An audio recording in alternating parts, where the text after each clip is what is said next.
পাকিস্তান জোর করে এই পূর্ববঙ্গের উপর তাদের যে উর্দু ভাষা সেটিকে চাপিয়ে দিতে চায় এবং পরবর্তীতে এরই ধারাবাহিকতায় কিন্তু 71 সালে মুক্তিযুদ্ধ হয় এবং বাংলাদেশ স্বাধীন হয়।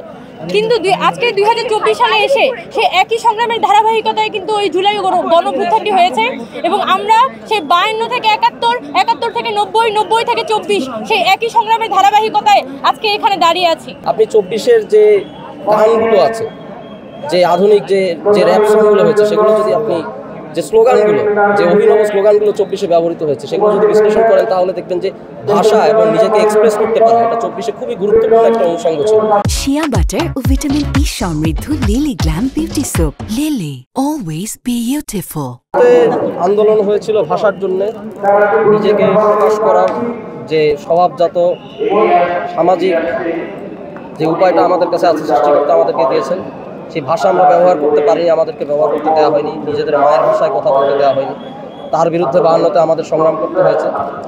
24-এও আপনারা দেখবেন একইভাবে আমরা আমাদের নিজেদের সাংস্কৃতিক পরিচয়, আমাদের নিজেদের রাজনৈতিক এক্সপ্রেশন, যেভাবে আমরা আমাদের নিজেদের জীবনকে সাজাতে চেয়েছি, আমাদের জনগোষ্ঠীর জীবনকে সাজাতে চেয়েছি, সেটাকে যে ফ্যাসিবাদ, স্বৈরাচারী ফ্যাসিবাদ দমন করে রেখেছিল, তার বিরুদ্ধে আমরা ভাষা খুঁজে নিয়েছি।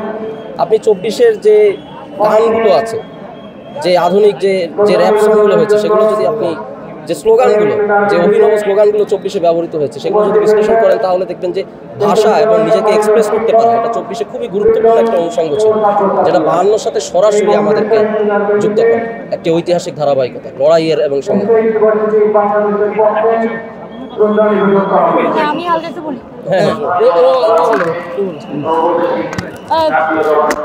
1947 সালে দেশভাগের পরে আমাদের যে এই পূর্ববঙ্গের ইতিহাসের ধারা, আমাদের যে সংগ্রামের ধারায়, সেই ধারাবাহিকতায় কিন্তু 1952 সালের ভাষা আন্দোলনটি হয়েছিল। কারণ পাকিস্তান জোর করে এই পূর্ববঙ্গের উপর তাদের যে উর্দু ভাষা সেটিকে চাপিয়ে দিতে চায় এবং পরবর্তীতে এরই ধারাবাহিকতায় কিন্তু 71 সালে মুক্তিযুদ্ধ হয় এবং বাংলাদেশ স্বাধীন হয়। কিন্তু আজকে 2024 সালে এসে সেই একই সংগ্রামের ধারাবাহিকতায় কিন্তু ওই জুলাই গণঅভ্যুত্থানটি হয়েছে এবং আমরা সেই 52 থেকে 71, 71 থেকে 90, 90 থেকে 24 সেই একই সংগ্রামের ধারাবাহিকতায় আজকে এখানে দাঁড়িয়ে আছি এবং আমরা বৈষম্যবিরোধী ছাত্র আন্দোলন যুগে যুগে যারা আমাদের এই সংগ্রামের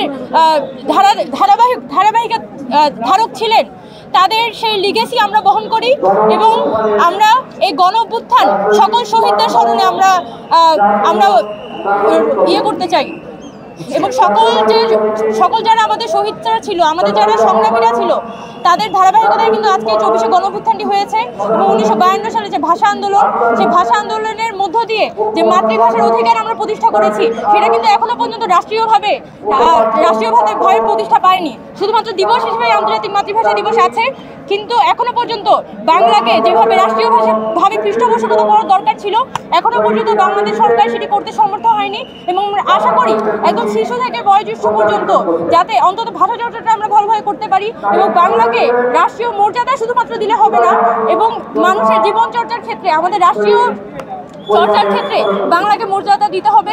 যত বেশি আমরা নিজের ভাষাকে আঁকড়ে ধরতে পারবো, তত বেশি আমরা জ্ঞান, গরিমা সব কিছুতে আমরা কিন্তু ভালো করতে পারবো। ভাষা দিবসে আমরা আশা করি যে আমাদের সরকার তারা বাংলাকে আরও বেশি পৃষ্ঠপোষকতা করবে এবং বাংলাকে সর্বত্র ছড়িয়ে দেওয়ার একটা চেষ্টা চালাবে।